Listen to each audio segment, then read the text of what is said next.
आपण मैंने तो बहुत थर दही बैगण बनैकी खाइथिबे एमितिका थरे बांफ दिया दही बैगण निश्चित भाव ट्राए करंतु स्वादिष्ट लगे सहित हेल्दी कम तेल रे प्रस्तुत हो जय जगन्नाथ सांग मैंने रोजिशोड़ा किचन को आपण मानक बहुत बहुत स्वागत। दही बैगण बनवाई प्रथम ये देखो मु बड़ साइज गोटे बैगण नहीं आपड़ चाहिए ब्लाक कलर बैगण नहीं पारे। बैगण को प्रथम आम भलसे धोईकी देखो यही टाइप ताकू लंबा लंबा पीस टे काटी नबा ता सहित आप चाहिए तार डिंफ रखिपारे बैगणर हाफ चमच हल्दी पाउडर हाफ चमच लुण आम पकईकी आम गोलई नबा। गोलई सारापर ये देखूँ मु कौन करना गोटे डिश रे किसी पानी बसई देजी आपन जो स्टीम करते से टाइप किसी माने डिश नहीं पारे। एबे ताको किसी पानी देके आम घोड़े देवा जो थी कि तादर गोटे बॉयल आसीज गैस फ्लेम को हाई रखी से भर देखो ये मुझे 2 चमच पोस्त पोस्त कौन करवा ना पानी देकी आपको आम बतुरे देवा मिनिमम 10 मिनट पाखापाखि देखुची पानीटा आमर बॉयल हो आसला तार बाष्पटा बाहरी आसला एवं कौन करवा ना यही टाइप किसी छांच नवा छांच नहीं कि जो बैगण को आम लुण हल्दी गोल रखी आम थोईकी आपको आम घोड़े नवा गैस फ्लेम को से हाई रखी थे आपको आम सीझा दबा जमती कि ये आमर गोटे 2 मिनट भितर सीझीज। एपटे देखूँ जो पोस्तकटा को मु बतुरे थी ताकू मु धोई नौची धोई सारापर गोटे ग्राइंडर जार या आड कर सहित 2 चमच कोराही नड़िया एवं कौन करना आपको आम ग्राइंडिंग करनबा ग्राइंडिंग कर सारापर आपको मु साइड रखिदे ता सहित ये देखो मुझे हाफ कप दही माने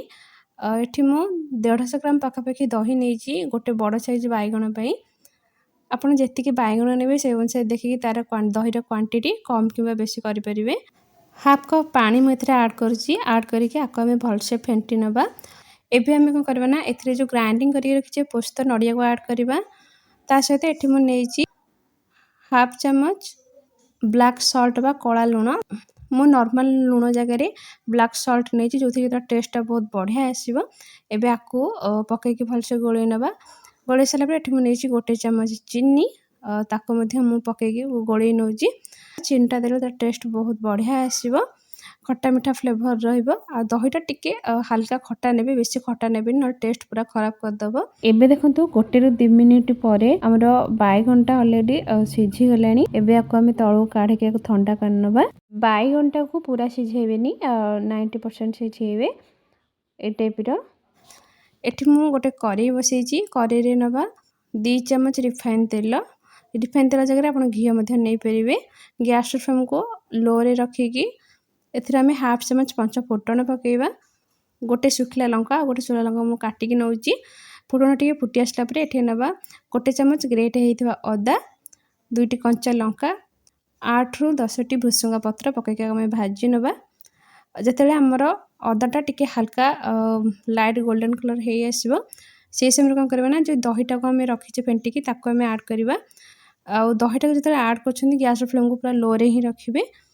आड कर सारापर आम जो बांफ देकी रखी थे बैगण को ताको आम पकई नवा गोटे सेकेंड रू 2 सेकेंड आम कौन करवा ना आपको आम से लो फ्लेम रे ही फुटवा दबा एथे दबा 1.5 चमच जीरा लंका पाउडर जो थी कि टेस्ट बहुत बढ़िया आसो जीरा लंकार क्वांटिटी तार आपन राग अनुसार देखिकी नेबे माने केते राग खाइबे से अनुसार देखिकी नेबे किछि कटा होइथिबा धनिया पत्र पकईकी आपको आम गोलई नवा गोटे 2 सेकेंड पर गैस फ्लेम को ऑफ करनेबे ताको कौन करेंगे ना गोटे मिनिट छाड़ीदेवे आपन जानी भी पारेनि ये माने भजा है बैगण पड़े कि सीझा है कि टेस्ट सेम ही आसो